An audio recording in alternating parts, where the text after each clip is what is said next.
Hello and welcome to Vegas Odds Football. I am your host, Daniel Ocho. In this episode, I'm going to be briefly recapping our Week 1 picks, but more importantly, I'm going to be diving into our Week 2 picks against the spread, giving some prop picks, some over-unders, just a big picture overview of the betting slate for Week 2 of the NFL season. So without further ado, let's jump in. Recapping Week 1, I won't dig too deeply into our Week 1 picks, but I will just briefly mention, so last week I gave out a teaser pick, which was the Cincinnati Bengals minus 6.5, teased down to a half point, and the Baltimore Ravens teased down to 1 or a half point, depending upon where you got that line. That's a 6-point teaser, 2-team. You can get that at even odds or minus 110, minus 120 at most books. I am a Pittsburgh Steelers fan. I took that teaser myself. It was my big bet of Sunday. And you know what I forget, and sometimes I think a lot of gamblers are guilty of this, you forget that sports gambling is supposed to be fun, and making money is generally fun. But you know what's not fun? Having to be in the unenviable position of not knowing whether to root for your favorite NFL team to win, my Steelers, in overtime, or the Bengals to pull through in a game that they likely should have had tied up on multiple occasions. How often do you lose a bet where the team you bet on scores with zero time on the clock? Because I lost one on Sunday by betting this Bengals team, teasing them down to that half a point. Don't put yourself in the spot I was in, where there was a world in which my favorite team could tie and I could lose my teaser. So remember, sports betting is supposed to be fun. Don't tease against your favorite team, maybe, because it ends up being a brutal situation. And with that, let's move on to our Week 2 spread. And what a betting spread we have before us this week. Starting off with a Thursday night football game, I have the Chargers and the Chiefs in Kansas City. The line there is 3.5 in the Chargers' favor. Over-under is 54.5, a predictably high over-under. The Chiefs and the Chargers came into this season as a lot of people's betting favorites for AFC contenders in the Super Bowl. MVP picks were very high on both Herbert and Patrick Mahomes. So predictably, these teams have a lot of hype going into this game. This is already, just looking at the slate, one of the better NFL Thursday games we're going to get all season. So I think people are going to be eager to throw some money down in this game, and I think they're going to be eager to bet the over in this game. I mentioned before that as a general rule, I try to avoid betting on these Thursday night football games, and the reason is simply that on short rest with injuries, there's just too much weirdness to a lot of these games. And also, predictably, a lot of these Thursday night football games have not been very good in terms of competitiveness, in terms of showcasing some of the better teams in the NFL. With that said, I do have a play in this Chargers-Chiefs game, and that is very simply the under 54.5. I know, I'm always sort of throwing water on the fire here, sort of trying to cool your tempers, cool your mind when it comes to betting overs, and I'm doing it here again. Everyone wants this Chargers-Chiefs game to be an over, to be a shootout. The Chargers are a loaded offense with Mike Williams. Keenan Allen's going to likely miss this game, but they have Eckler. They have a very loaded roster that we saw sort of mow the Raiders down in Week 1. The Chiefs had Patrick Mahomes throw 5 touchdowns, not miss his departed wide receiver, Tyreek Hill. He was dominant front to back against what may prove to be one of the worst defenses in the NFL this year in the Cardinals. Why am I going with the under here? You know who else was pretty damn good last week in both their games? The Chargers defense with Khalil Mack, with Derwin James, with Joey Bosa. J.C. Jackson missed that game. He may be coming back for this game. It's a little too early to tell. If J.C. Jackson is back in this game, I expect this over-under line to creep down a little bit, even maybe by a point or a half point, in which case, jump on it now. One of the benefits of having the show come out a little bit earlier in the week is that you can hop on some of these lines a little bit earlier and get a little more value there, as opposed to waiting until the very end of the week and just catching the lines in a way that the books and the sharps have already got their bite of the apple there. In Chargers-Chiefs Thursday night, my pick is the under 54.5. The Chiefs defense looked legit. They invested a lot of draft capital in this defense in the offseason. The Chargers obviously made some big free agency and trade plays for Khalil Mack and J.C. Jackson, and now we're seeing that come to fruition. I think this Chargers-Chiefs game's on a short week. No Keenan Allen is going to end up being sort of not the offensive showcase we're looking for here. Ultimately, I think we may get that a little later in the year when these offenses have had some time to coalesce, but for now, take the under in Chargers-Chiefs. Moving on to Sunday's games, I'm going to give out a few picks here, but I really want to focus on what I think are going to be some of the better value picks here. We'll go through the lines and over-unders for each of these games, but just remember at the end, I'm going to tell you what my main picks are for this week. Let's begin with the Carolina Panthers at the New York Giants. The New York Giants end up beating the Tennessee Titans in amazing fashion. Dable, first-year head coach of the New York Giants, makes an incredibly ballsy play by going for 2 ends up winning the game by 1. The Titans miss a field goal, and now they are hosting the Carolina Panthers. They end up losing in heartbreaking fashion on that last-second field goal to the Browns. Baker's return to Cleveland is ruined, and now they're on the road against a Giants team that looked really good. Saquon Barkley looks like he's back in form. It looks like Daniel Jones can at least be competent. Maybe. We shall see. But for now, people seem to be enjoying the Giants here. The over-under in this game is set at 43. The line is set at 2.5 in the Giants' favor. And I'll tell you right off the bat, this line smells fishy to me. The Giants, why are the Giants favored by 2.5 points against anybody right now? I understand they had a big win last week. They looked pretty competent. And I think the Panthers will ultimately prove to be one of the worst teams in the league this year. But I don't think that the Giants should be giving points to really anyone this year. I'm going to be keeping this bet in mind as I give out my big teaser for the week, or a couple of my big teasers where we adjust the spread by 6 points. But just remember this Giants 2.5 line. My lean here would be the Panthers money line. Even if I don't necessarily buy this team, I just don't think the Giants are really a team that should be giving points at this point of the year. They've been perennial losers for about 8 years, and all of a sudden they're giving away points. Moving on, the New England Patriots at the Pittsburgh Steelers. The Patriots are favored by 1, -1 in Pittsburgh. The over-under in this game set at 41. Another low over-under. Think back to that Giants-Panthers game I just mentioned, which was 43, the over-under there, and another low spread. That was 2.5. This one's 1. These are the kind of games that I'm targeting when I'm looking at my teaser set, because the points that you can adjust in a teaser bet are more valuable in these low over-under games. And you know what else people love when betting these teasers is home dogs. Here, the Steelers are somehow catching points against a pathetic Patriots team that has Matt Patricia calling a disaster of an offense that he doesn't even know how to call. This Patriots team made a transition to a zone blocking scheme in the offseason that reports are coming out they may abandon midway through the season if things continue to struggle with that offensive unit. Matt Patricia looks completely overmatched. It looks like Belichick may have lost a lot of the magic there. The Steelers lose TJ Watt after week 1. They pull out a miraculous week 1 victory against the Bengals, former Super Bowl representatives of the AFC, and they basically had to snatch that victory from the laws of defeat 6 different ways. Minka Fitzpatrick almost single-handedly wins that game for them, but in the process they lose maybe Najee Harris for this game, definitely TJ Watt, who's going to miss a lot of the season with a torn pectoral. Looking at this, the Steelers' offense was just terrible week 1. There's no other way to put it. Trubisky could not get in a rhythm. The entire team really struggled to put drives together, to finish drives. So I think people are sort of fading these Steelers as well, because in addition to their offensive struggles, in addition to their new defensive injuries, the Patriots have sort of owned this team for the last 15, 20 years. However, I think that this Patriots team is in for a world of hurt here. And I love, my favorite bet looking at the slate this week is a 2-team teaser, the Panthers plus 8.5 and the Steelers plus 7.5. I'm adjusting both of these lines. I don't love the Steelers money line. I don't think you'll get the value there. But if I can get almost even odds on a Panthers plus 8.5 and a Steelers plus 7 or plus 7.5, depending upon where this line ends up, then I'm jumping on it, because we get to one of those key numbers that we talk about in terms of 3 and 7 being key numbers in betting the NFL, and we can get to one of those in a game where the over-under set relatively low, so we know that the points are going to matter a little bit more there. I love Steelers plus 7.5 and the Panthers plus 8.5 in a 2-team teaser. Keep that, cash that. That is my big bet of the week. Moving on, the Tampa Bay Buccaneers go to New Orleans. Tom Brady's new NFC torture chamber since entering the NFC. Buccaneers are -3 on the road. Over-under is set at 44.5. Another low over-under here. I think this is largely to do with the Buccaneers defense really showing out week 1. The Saints projecting to have one of the better defenses in the NFL this year. They struggled to contain Mariota a bit in the early going, but that defense really locked down when it mattered towards the end of that game. They end up coming back from a 16-point deficit to win that game against Atlanta. And now the Bucs come back from putting a hurting on the Cowboys in primetime on Sunday night.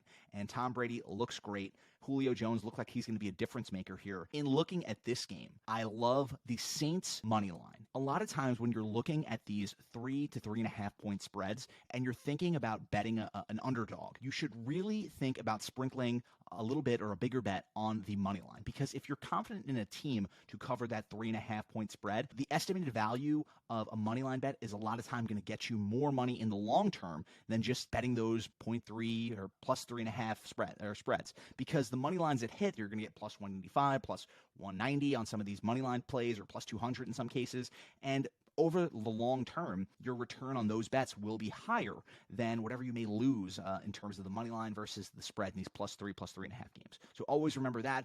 I'm buying into the Saints here. I'm buying into this defense. And you know what?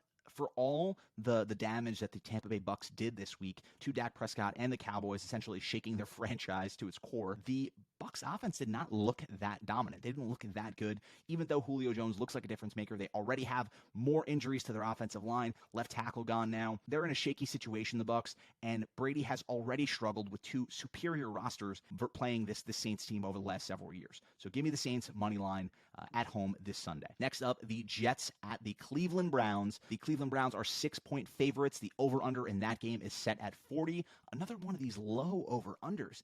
Man, it's really going to be, I think, a wonky week in the NFL. Just something to keep in mind if you're looking at some of those props that you'll see on FanDuel or DraftKings very often. You'll see these any quarterback over 0.5 interceptions. A lot of times you can get relatively good odds on those, or if you parlay a few of them, you can have a fun little Trubisky, Jameis Winston interception parlay, which cashes at pretty good odds. Just something to keep in mind there. But the Cleveland Browns come off a last-second win. I'm sure that makes the whole franchise feel relatively vindicated for shipping Baker Mayfield out of town after he looked completely pedestrian throughout that game. Now they have Jacoby Brissett, who frankly played horrendous last week. Despite that, the Browns defense, which I think is one of the stronger units in the entire league, really kept them in that game and really allowed them to make the play to ultimately win that game and by way of final second kick. Now they take the New York Jets, who are led by Joe Flacco, a team that looked like one of the worst offensive units in the NFL this past week. We don't know what this offense is really going to look like until Zach Wilson comes back, but for now, this Joe Flacco-led version of the team just doesn't look formidable. It doesn't look like a team that can really sustain drives or finish drives, more importantly. We saw some high leverage drops by the Jets. We saw them struggle to get much in separation in the defensive backfield with their receivers. We saw their rookie running back, Breece Hall, struggle to hold on to the football. I think things are trending poorly for this Jets team, but that being said, if this line climbs to 7 or 7.5, I love to take the Jets here. If I'm doing an against the spread play, I would take the Jets anything higher than 6.5. If it stays the same, I'm probably going to stay away at -6. But keep this line in mind because, once again, this is another low over-under total that we're looking at with a point spread that's in that anywhere from 6 to 8.5 range. So maybe we can tease this Browns team so we can get them at even odds with another point spread that we can think about as we get a little further into our picks here. Moving on, the Miami Dolphins head to Baltimore. This, I think, is going to end up being one of the better games this week, one of the more marquee matchups. Tua Tagovailoa and the Tyreek Hill, Jalen Waddle Dolphins go into Baltimore to play a Lamar Jackson-led Ravens offense that really ended up putting a hurting on the Jets after struggling a little bit through the first 2 quarters. Lamar Jackson is playing for a contract now. He's on a revenge tour. He hits Duvernay for 2 touchdowns, Rashad Bateman for a huge play over the top, and he really airs it out. I think Lamar Jackson is really just going to be mowing down defenses this entire season, just showing why he should be paid an absolute shit ton of money in the offseason in terms of guarantees. I think that they continue on this path. The Ravens are giving 3.5 points to the Dolphins coming to town. The over-under in this game, again, another low one, 43.5. This is a strange line for me. I think the Ravens ultimately win this game.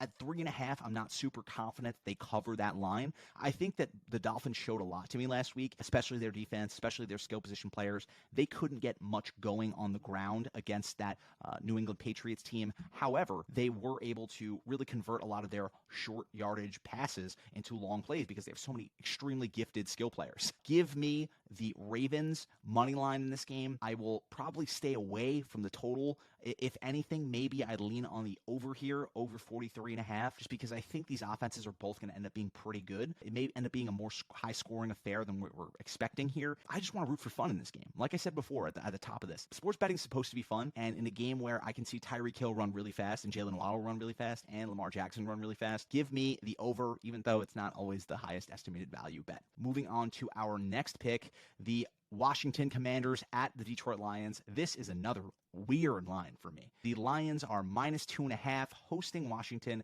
And listen, the Commanders struggled in that game. Carson Wentz looked at one point like his NFL career maybe headed towards the garbage pail. He threw 2 terrible interceptions. They were just backbreaking. He looked like the Carson Wentz of old. And then you know what? He showed out in the fourth quarter. He made a couple of extremely impressive throws, absolutely airing it out to Jahan Dotson, to Curtis Samuel, to all these guys, just really making high level. The guy has a hose. He always had a hose. He's always is really good in terms of moving around outside the pocket. It's just he's a complete bonehead and does a lot of stuff that makes, I think, the locker room itself not like him. And now he may have found a spot for himself because Carson Wentz has an opportunity to redeem himself here in Washington. And seeing the way he played last week was extremely impressive to me in the face of 2 turnovers that may have foreshadowed him losing that starting job over the course of the entire season. The Lions also impressed the hell out of me. And the reason for that is that they were down big to a Eagles team that was really projected to just beat the piss out of teams this year. They have one of the best rosters in the entire NFL. The Lions very easily could have rolled over and lost that game. It would have taken nothing. Nobody would have really thought second about it. But this Detroit Lions, this Dan Campbell-led Detroit Lions, are one of the better against the spread teams of all time. All they freaking do is cover spreads. So when I see this line at 2.5, I have to think that there's a reason here. And you know what? I'm not betting against the Lions against the spread anytime soon because this team, all they do is cover. They're relentless, even when they're down big. Most of the time they've done that as an underdog. In fact, this may be the first game that they're favored in since Dan Campbell took over as NFL head coach. I don't have confirmation of that, but it's got to be the first or second time it's ever happened. I'm a little wary of taking them as a favorite because I haven't seen it yet, but I'm keeping an eye on this game and maybe pairing it with that Browns game as a potential teaser candidate. With this over-under set at 49, that's another low enough over-under total where if I can get any lines from that 1 to 3 range or any underdogs from that 1 to 3 range, I will absolutely tease it because the value is there. You're crossing a key number and getting past 7. So my second big bet of this week is likely going to be the Browns teased down to even they just have to win, and the Washington Commanders teased up to plus 8.5. So Washington Commanders plus 8.5. Browns just need to win. Another relatively big teaser. I'm going to throw 2 units on that one as opposed to the 4-unit play I mentioned before with that Steelers teaser and the Panthers teaser I mentioned earlier. I'd also love 2 units on the Saints just because I think that's going to be a really fun game and they're likely going to win outright against the Bucs. Moving on to the 4 o'clock slate, we have the Atlanta Falcons at the Los Angeles Rams. Rams are giving 10.5 points. Over-under is set at 48. We don't have to dig too much into this game. I don't think it's going to be super competitive. The Rams really came out and laid an egg against the Bills. Matthew Stafford looked completely lost. He made some terrible, terrible throws. This offense looked stagnated at times in lieu of Odell Beckham, and they sort of need some electricity to come in this offense. Cam Akers can't even get on the field. The Bills defense, I think, is just really good. In all likelihood, that was an aberration that we're going to see from this Rams team. I think this Rams team is really going to come together as the season progresses, end up being one of those NFC true contenders that we last saw them at when they won the Super Bowl last year. This offense may take a little bit of time to settle in, and they could have reinforcements coming from veterans who get cut, situations. Everyone wants to be in LA, wants to be playing for McVay. They have problems, real problems with that offensive line with keeping Stafford upright, but I think that Stafford is going to be able to get past that, at least this week, with a Falcons team that didn't roll over. The Falcons, most people projected as being a top 2 worst team in the NFL. They're gunning for that first overall pick. But you know what? They really competed last week. They were up 16 in the 4th quarter. Marcus Mariota played a hell of a game. Even if he didn't throw a touchdown pass, but he rushed for 70 yards. He moved the sticks consistently, getting the ball to those skill makers, Drake London, Kyle Pitts, Cordero Patterson. These are really exceptionally gifted skill players, guys who can do stuff after the catch. And the Falcons did a phenomenal job. I can't wait to dig into the tape this week and watch some of their play calling because just in what I was watching the highlights and just peeking into that game throughout the day, they're running some really fun, interesting stuff in terms of play action, running crossing routes with 2 of these studs like Pitts and London across the middle while they do a wheel route from Cordero Patterson. Just some really fun stuff from that Falcons team, the way they're using Mariota. I think that continues a little bit, but I don't think there's any way that they cover this 10.5. I think that the Rams look to send a message and bury this Falcons team at home this Sunday, the first 4 o'clock game. Next up, the Seahawks at the 49ers. I have this line at 8.5 in favor of the 49ers. The line is a little bit early here because we're recording this as the Seahawks are playing their Monday Night Football game. How can anyone tell me that the 49ers should be giving points to anyone at this stage? Trey Lance looked like he didn't belong on the football field. I understand that this last game against the Bears this week was an absolute slop fest. You almost have to throw it out when assessing both teams. But you won't convince me. You won't convince me that this Seahawks team is not within 8.5 points of this Niners team. For me, this is a slam play. The over-under in this game is set at 42.5. I don't even need to tease this line. I love the Seahawks getting 8.5 points. I think the value is so much higher there. If you're telling me I have to rely on Trey Lance, who looked at various points like he could not complete 3 passes in a row, and a 49ers team that lost their number one running back is going to have to rely on Deebo Samuel to consistently sustain both their passing and their rushing games, then yeah, I'm not doing it. I'm not trusting the Niners. I'm not trusting them minus 8.5 points because that is insane. Next up, Bengals at the Dallas Cowboys. We don't know what the Dallas Cowboys are going to look like. This line on the board right now is the Cowboys plus 6.5.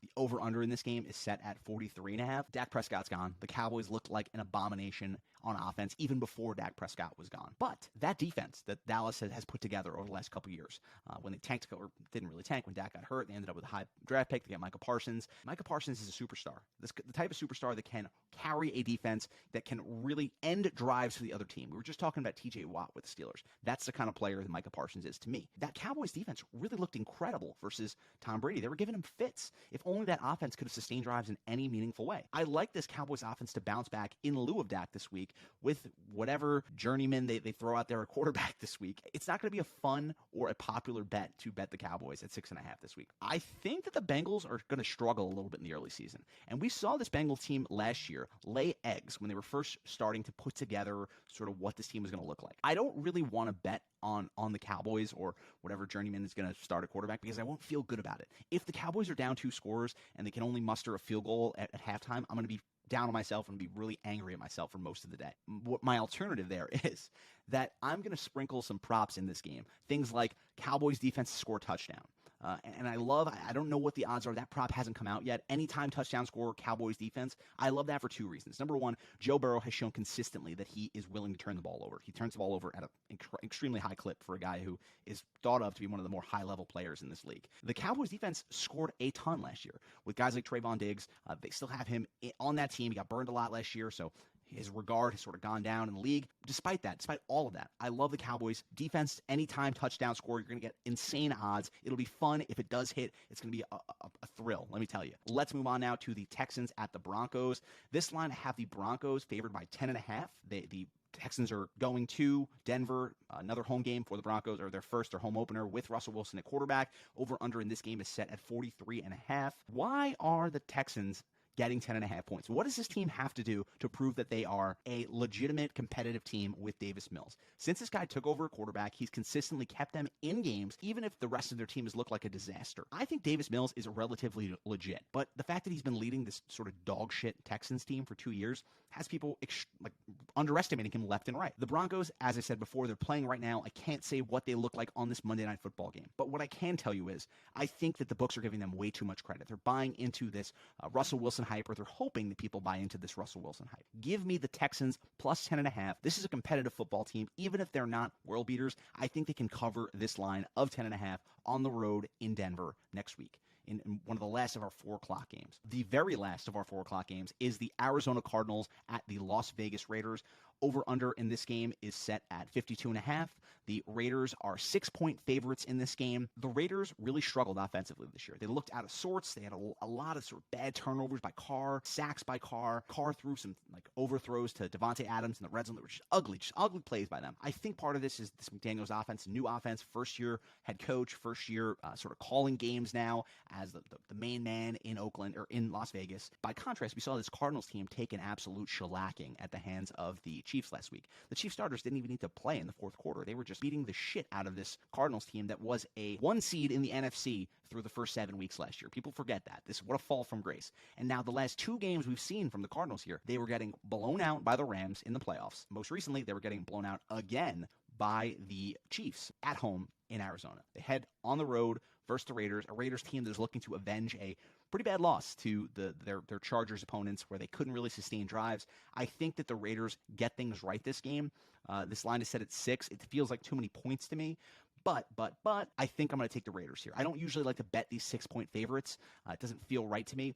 But the fact that the Cardinals are still getting 6 points until they stop getting blown out, I'm betting against them every week. I don't believe in Cliff Kingsbury. I don't believe in Kyler Murray. He seems to have a bad attitude when the team is down. He seems something of a front runner. I'm not the first person to say that. But give me the Raiders at home -6 versus the Cardinals. Now, our Sunday night football game, I have for us the Bears at the Green Bay Packers. This is another ugly game, guys. Packers look like shit again on week 1. Aaron Rodgers struggled with this group of ragtag receivers they put together in Green Bay, and the Bears really struggle. I think that Justin Fields completed 8 passes this past week in a slot bowl that they ultimately won, but now they go on the road against the Packers. Over-under in this game set at 43.5. It is a 9.5 point spread in the Packers' favor. Give me the Packers here.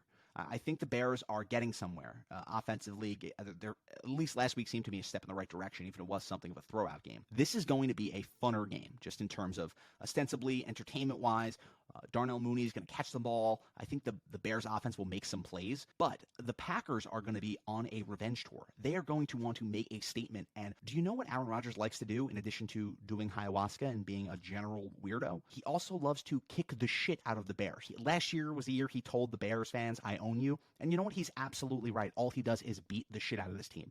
And a few years ago, this Bears team almost beat him on Sunday Night Football. He got hurt. He came back into the game and essentially just pulverized them in the second half. I expect this will be the same thing.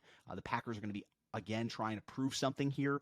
They don't really have any receivers, so I'm not sure why I feel good betting them. But until such time as Aaron Rodgers proves otherwise, I'm taking him against the Bears at every opportunity. Moving on to our doubleheader of Monday Night Football games. First up, the Tennessee Titans at the Buffalo Bills. Another huge spread. 10 points in the Bills' favor. Everyone is fading the Titans. The Titans played the Bills very tough last year, so I'm a little confused as to what this is all about.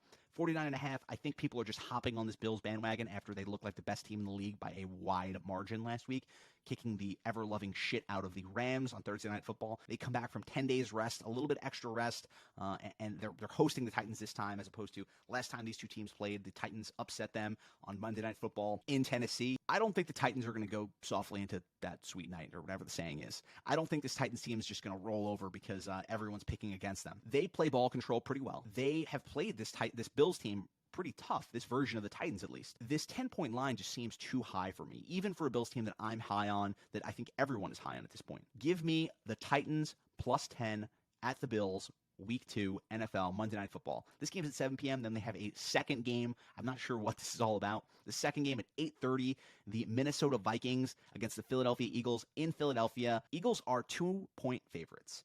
52-point over-under. I don't know what to make of this line because I think after week 1, the Vikings and the Eagles are sort of darlings in terms of what they did offensively. Both teams really ran some fun stuff. The Vikings seem to unlock Justin Jefferson in a way that most people who watch the sport can only dream of seeing a guy with that level of talent get wide open like that by just scheme alone. Incredibly impressive debut by Kevin O'Connell and the Vikings coaching staff. And now they head on the road to the Philadelphia Eagles, a team that really gave it to the Lions. They sort of took their foot off the gas in the fourth quarter of that game and made it much closer than it actually was. But at home, Eagles, Vikings, give me the Eagles -2. This is, if you guys remember from a few years ago, a Minnesota Miracle game. The Eagles host the Vikings in the NFC Championship after that Minnesota Miracle and just pulverize them. I think that there's some bad juju here for the Vikings in Philadelphia. I don't think they excised those demons in this game. And the Eagles, Jalen Hurts led. Jalen Hurts continues to progress as a passer this week. A.J. Brown continued to look like a stud. This Eagles team looks different to me. They have a Super Bowl contender feel to them. Their defense is really good. They really can control the ball with that rushing attack, all those running backs. Vikings proved a lot to me, but I'm not all the way there with this team. I don't believe in them as that high-level Super Bowl-level contender yet. It remains to be seen whether they can compete with some of these teams. And until such time as they excise some of those Philadelphia demons, give me the Eagles -2 at home. Those are our picks for Week 2 of the NFL season. Track these bets, make these bets. Let's have some fun. Let's make some money this weekend. And be sure to check us out next week with our Week 3 picks.